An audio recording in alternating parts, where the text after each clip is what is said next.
ان الحمد للہ والصلاة والسلام علی المبعوث رحمۃ للعالمین محمد وعلی آلہ واصحابہ اجمعین، اما بعد۔ اعوذ باللہ السمیع العلیم من الشیطان الرجیم، بسم اللہ الرحمن الرحیم۔ وہو الذی جعل لکم اللیل لباسا والنوم سباتا وجعل النہار نشورا۔ معزز سامعین، یہ سورہ فرقان کی آیت نمبر 47 ہے۔ اس کے اندر اللہ تبارک و تعالیٰ ارشاد فرماتا ہے کہ اللہ وہی ہے جس نے رات کو ستر پوشی کا ذریعہ بنایا اور نیند کو آرام کا وسیلہ بنایا اور دن کو اٹھ کھڑا ہونے یعنی کام کاج کرنے کا وقت مقرر فرمایا۔ یہاں پر آپ نے سنا کہ اللہ تبارک و تعالیٰ نے نیند کے تعلق سے یہ فرمایا کہ یہ نیند راحت و آرام، چین و سکون کا ذریعہ ہے، لیکن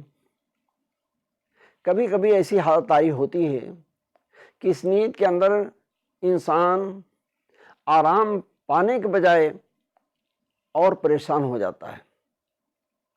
سکون و اطمینان کے بجائے اس کی بے چینی بڑھ جاتی ہے، نیند میں گھبراہٹ طاری ہوتی ہے، کبھی برے خواب نظر آتے ہیں، کبھی اور کسی پریشانی سے نیند ٹوٹ جاتی ہے تو جلدی آتی نہیں ہے۔ غرض کی نیند کے اندر ایسے خلل پڑتے ہیں اور ایسی خرابیاں آتی ہیں کہ جس سے انسان پریشان ہو کر کے رہ جاتا ہے۔ اللہ رؤوف الرحیم نے اور اس کے حبیب جناب محمد رسول اللہ صلی اللہ علیہ وسلم نے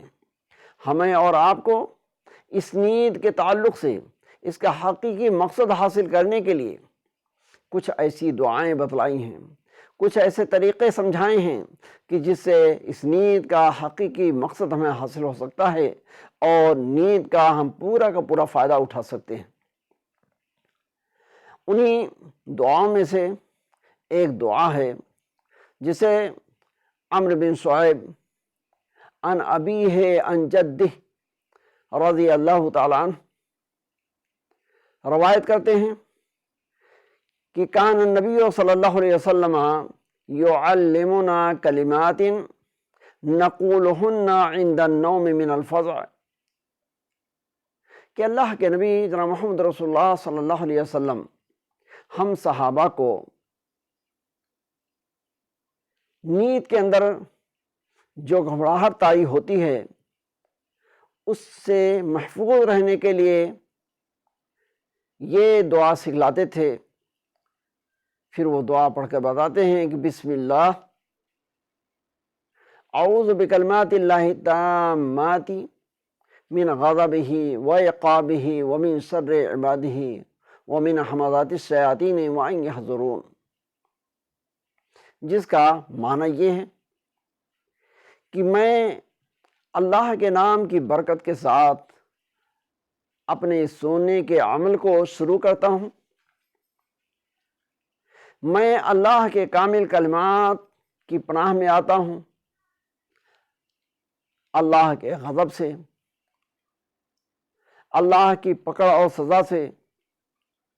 اور اللہ کے بندوں کی جانب سے پہنچنے والی تکلیف سے، اور شیطان کے وسوسے سے، اور اس بات سے کہ وہ تکلیف پہنچانے کی نیت سے ہمارے قریب آئیں۔ تو یہ دعا اللہ کے نبی صلی اللہ علیہ وسلم نے صحابہ کو سکھلائی اور ان کے واسطے سے ہمیں اور آپ کو بتلائی ہے کہ اگر سونے سے پہلے ہم اس دعا کو پڑھ لیں تو انشاءاللہ ہم ہر طرح کے شر و فساد، ہر طرح کی تکلیف اور گھبراہٹ اور پریشانی سے انشاءاللہ تعالی نیند کے اندر محفوظ رہیں گے اور ہمیں پرسکون نیند آئے گی۔ یہ روایت ترمذی، ابو داؤد کے علاوہ 7 اور محدثین کی کتابوں کے اندر نقل کی گئی ہے، اور روایت امام البانی رحمہ اللہ کی تحقیق کے مطابق صحیح اور اتھینٹک ہے۔ لیکن مسند احمد کے اندر ایک روایت خالد بن ولید رضی اللہ تعالیٰ عنہ کے تعلق سے ہے، جسے علامہ شعیب ارناؤط نے صحیح قرار دیا ہے، اور وہ روایت اس طریقے سے ہے کہ خالد بن ولید رضی اللہ تعالیٰ عنہ نیند کی حالت میں گھبرا اٹھتے تھے، پریشان ہو جاتے تھے۔ بعض روایت کے اندر تو اتنا ہے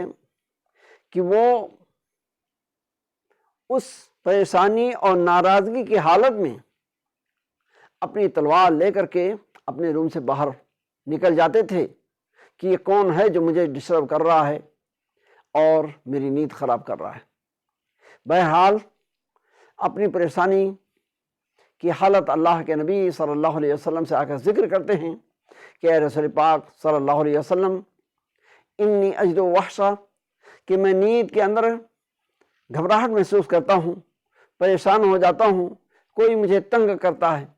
اللہ کے نبی صلی اللہ علیہ وسلم نے ان کو یہ دعا سکھلائی کہ اے خالد، تم یہ دعا پڑھ لیا کرو، تم اللہ کے حفاظت میں رہو گے اور شیطان تمہارے قریب نہ آ سکے گا۔ تو اس لیے ہم سب جانتے ہیں کہ شیطان ہمارا اور آپ کا بھی دشمن ہے۔ وہ ہر طریقے سے ہمیں حیران، ہلکان، پریشان کرنے کی کوشش کرتا ہے۔ پھر ایسا دشمن ہے جس کو قرآن نے عدو مبین، کھلا ہوا دشمن بتایا۔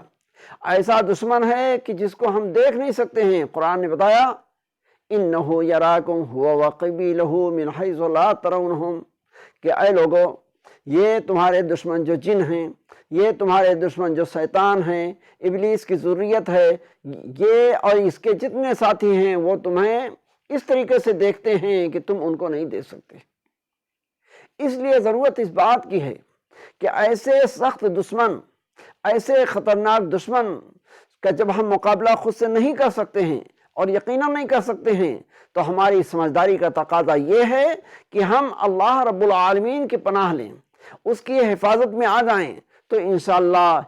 ایسے دشمن سے ہم محفوظ رہ سکتے ہیں۔ اسی لیے اللہ اور اللہ کے نبی صلی اللہ علیہ وسلم نے ان دعاؤں کو ہمیں سکھلایا ہے کہ یہ دعا تم اپنے عمل میں لاؤ، یہ دعا پڑھو، اس سے اللہ راضی ہوگا اور وہ تمہیں اپنی حفاظت میں لے لے گا، تم محفوظ رہو گے۔ تو حضرات، ضرورت اس بات کی ہے کہ یہ اور اس طرح کی جو بھی مسنون دعائیں ہیں ہمیں سب کو یاد کرنا چاہیے، موقع کے مناسب سے پڑھنا چاہیے، اور دین و دنیا کے تعلق سے ان کا جو فائدہ ہے وہ اٹھانے کی کوشش کرنی چاہیے۔ ہم اللہ تبارک و تعالیٰ سے دعا کرتے ہیں کہ اللہ رب العالمین کہنے والے کو، سننے والوں اور والیوں کو، سبھی کو نبی کریم صلی اللہ علیہ وسلم کی سکھلائی ہوئی دعاؤں کو یاد کرنے، پڑھنے اور موقع کی مناسبت سے ان کو استعمال کرنے کی توفیق عطا فرمائے، اور ان دعاؤں کی جو برکت ہے، ان کے ذریعہ ملنے والی اللہ کی جو رحمت ہے، اس کا جو فائدہ ہے، وہ ہم سب کو حاصل ہو۔ اقول قولی ھذا استغفر اللہ لی ولکم ولسائر المسلمین فاستغفروہ من کل ذنب انہ هو الغفور الرحیم، وآخر دعوانا ان الحمد للہ رب العالمین، والسلام علیکم ورحمۃ اللہ وبرکاتہ۔